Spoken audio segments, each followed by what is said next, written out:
This episode is brought to you by LifeLock. When you visit the doctor, you probably hand over your insurance, your ID, and contact details. It's just one of the many places that has your personal info. And if any of them accidentally expose it, you could be at risk for identity theft. LifeLock monitors millions of data points a second. If you become a victim, they'll fix it, guaranteed, or your money back. Save up to 40% your first year at lifelock.com/podcast. Terms apply. I'm Sam Graff from Agenbite Misery, and you're listening to the Brutally Delicious podcast. The Brutally Delicious podcast. The Brutally Delicious podcast. The Brutally Delicious podcast. The Brutally Delicious podcast.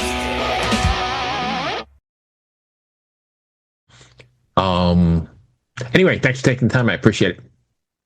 Yeah, of course. Have to be here. You guys are up in New Hampshire, right? Yep, the great state of New Hampshire. It's one of the only ones I've never been in the Northeast. You know, I've honestly, been all around it, but never been to New Hampshire. You're not missing too much. I mean, there's some gorgeous like mountains and great nature area, but New Hampshire is just kind of like an amalgamation of Vermont and Mass and Maine and whatnot. So it's not too special.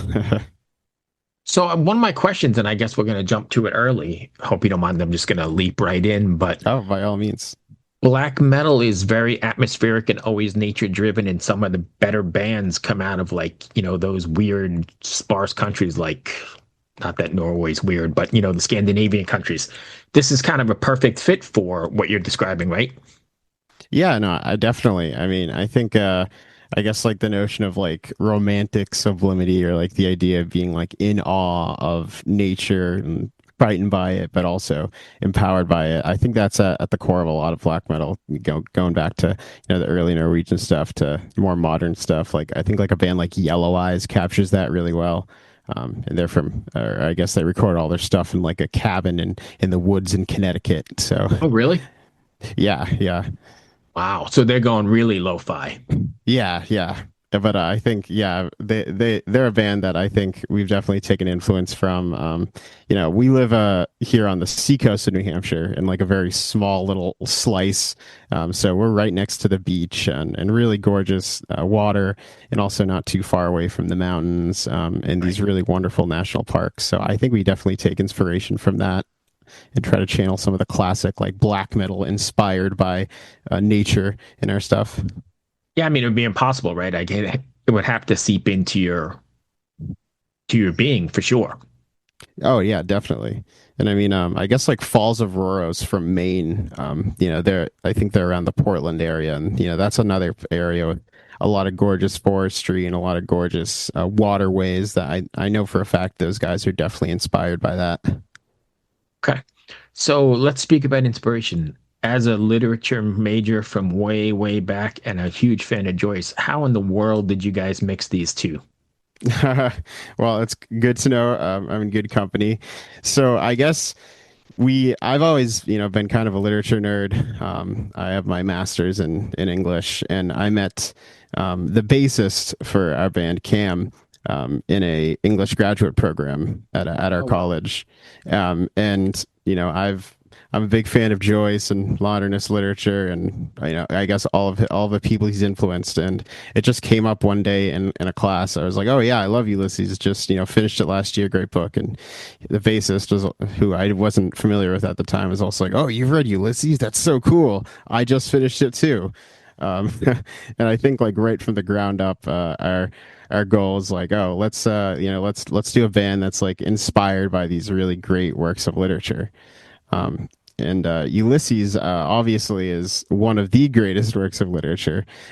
So we're fans of everything. I know everyone says like, oh, I listen to all music, but we love free jazz, we love post punk, we love noise, we love krautrock, like really everything. So we were like, if we can sort of try and inject some of the multifaceted sonic approach that we see in a lot of artists we love, or in mixing a lot of genres we love, and sort of do that themed around epithets or parts or chapters from Joyce's Ulysses, We figured that could be a really fun and tantalizing experiment that was both satisfying for ourselves and hopefully satisfying for listeners to because it's such a I don't want to say like you super unique or anything. There's plenty of bands who are clearly influenced by literature and or adapting literature, but Sure. you're like, oh, that'd be something really fun or something engaging or something really challenging to try to do.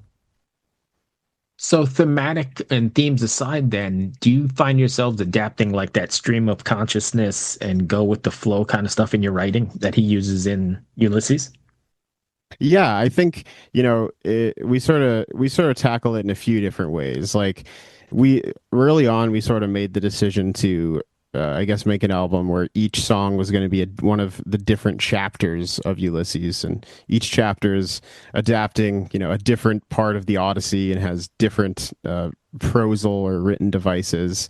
And we ranging from the really out there stream of consciousness that I think like most of us are sort of think of when you think of Joyce to the more like banal, like almost like theatrical directions.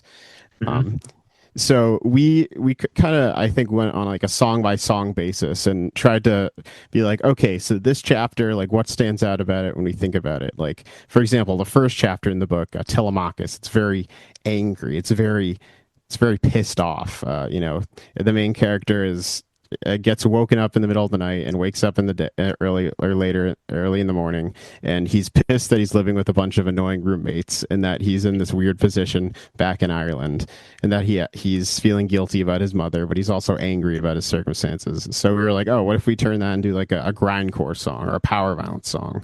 Um, and just take some, Joyce is one of the greatest writers ever. And so we were like, oh, we'll just grab, I guess, lines that we think are cool or lines that we think kind of capture the essence of the chapter or some of the hilarity of Joyce as well, and throw those on top of what we're doing. And we sort of took that approach for all the chapters we ended up adapting. Like, what's the essence of this chapter? Like, what do we think of when we read it? What do we think we can reflect with like a more experimental metal lens? Like, and yeah, we sort of did that for all of them. I think it's genius, and I like doing this show because I come across bands and people that artists I've not heard of before or whatever. And when I saw this, I was like, wow, that's really, really interesting. I mean, you're not writing about religion or nature or society or whatever. You've got this dialed in. Is it just a Joyce? I mean, is it just a Ulysses thing, or is it Joyce in general? Like, are you going to do Finnegan's Wake as well? So I think in general the idea was like, oh, let's adapt like works of modernist literature, like specifically like I think like I guess that era is around 100 years ago from now, and I think the idea is like let's try to capture like the essences of these texts and bring them into the modern era or into like our time using like a wide swath of metal textures. So our second album, which is already totally pretty much done, is Dubliners. Wow. We do the whole Dubliners and like all the short stories, including like a 20-minute long version of The Dead, which is and then I mean, I'd love to do a Finnegan's Wake record. I feel like to do that justice might consume quite a lot of time and energy. Yeah. And I'm going to be honest with you. I've read it, but I don't think I've tackled it. Yeah, I know. I'm in the same boat. I mean, I've been working my way through Finnegan's Wake this summer, and like, it's a really interesting and great book in its own right. But I couldn't even begin to think like Ulysses is a hard book, but all the chapters have their own form and whatnot that you can kind of relate to or dig into. And Finnegan's Wake is just a gnarly piece of text. Yeah. But even like you said, the Dubliners, like I love Eveline or Eveline or however you pronounce it. Oh yeah, Eveline, great story. Fantastic. Even the details. So I mean, are you guys paying attention to that sort of detail as well? Like I think there's a whole thing about her ponytail swaying side to side, or I'm just trying to remember the story now in my head. Yeah, no, you're right on. Yeah, so I mean, I think the approach is very much like a top down, like hear the story or like or read the story. We're like, all right, how do you think we match this vibe with some combination of metal styles or some combination of music styles, and then we go through the chapter and just pick out words that are like phrases that we think are cool or sound like Right. ominous or metal, for lack of a better term. And as well as particularly with the Dubliners, because it's a little bit more straightforward. We kind of include like the directions of the story, like this character does this character does Right. this. Whereas I guess the work on this first album is a lot more abstract because that work's a lot more abstract. Hmm. Okay. And I mean, I think in the future our goal would be to adapt other modernists. Like we all love William Faulkner, Hemingway, Woolf, all those guys. So I think we'd look towards works of theirs and try to tackle it with the same mindset.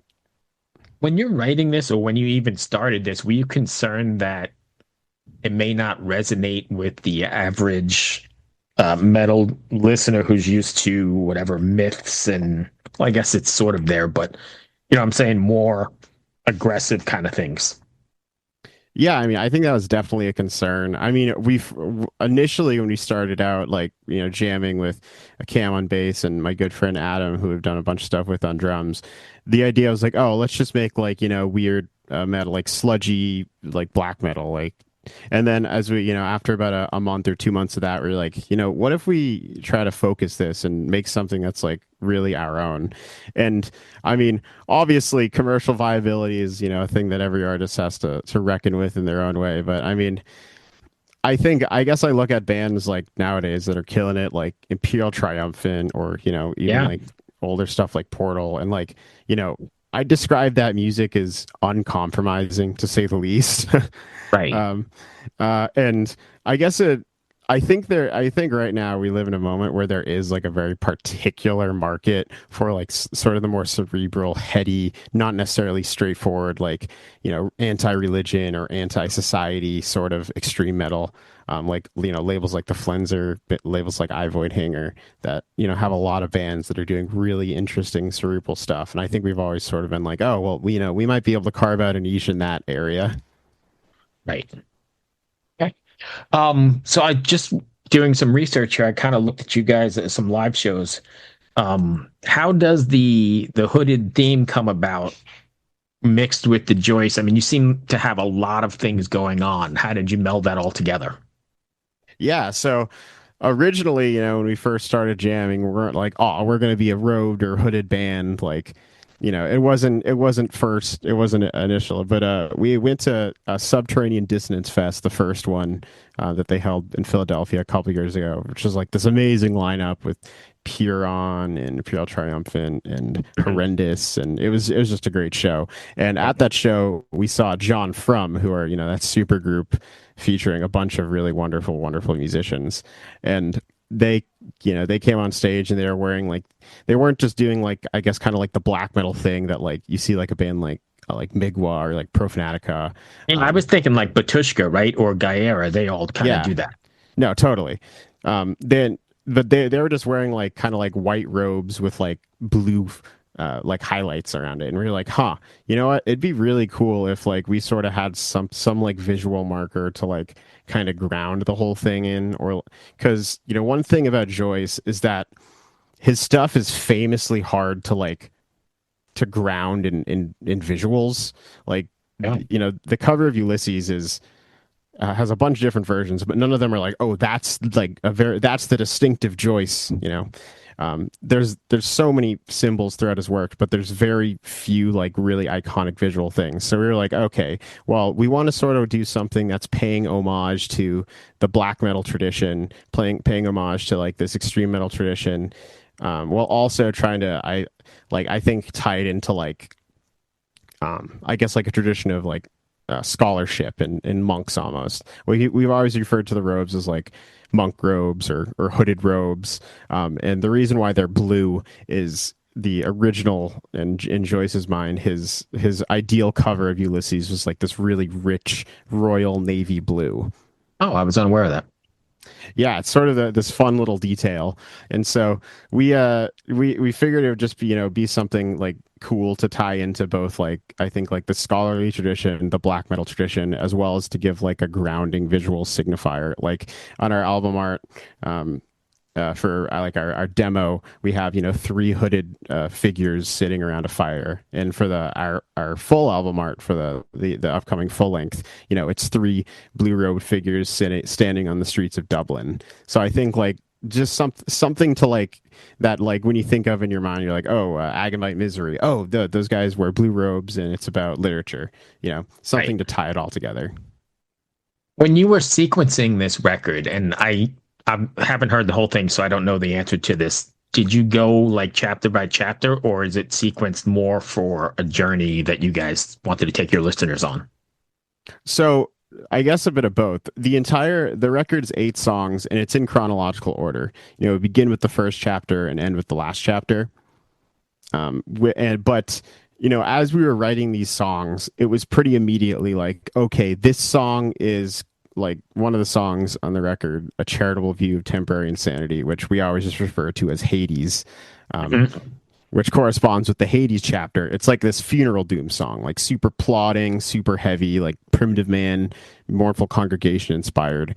And we were like, well, this song is clearly going to be, probably in between a few lighter pieces because it's long and plodding, and it's probably going to be in the first half to give like a big centerpiece to the first half of the record. Right. And as we sort of wrote and composed all the songs, we were pretty conscious, I think. Like for a while, we had an older version of the 3rd chapter in the book, Proteus, kicking around that we ended up cutting because we felt like it messed with the album flow, both storytelling wise and like just listener wise. But there was a very conscious effort, I think, from the beginning to be like, okay, we're making this esoteric slab of experimental metal. We want to at least be able to guide the listener and have, while still being true, I think, to the structure of the book somewhat. Shoot, I lost my train of thought. So what does this look like live then? I mean, you guys taking this out on the road? Yeah, I mean, I think that'd be the goal. Currently we haven't done anything beyond like small regional tours. I think as we gear up for the album release, through a series of singles, I think the idea would be hopefully we get some traction. There's plenty of wonderful bands in New England that we'd love to do an East Coast run or do like a broader like regional run.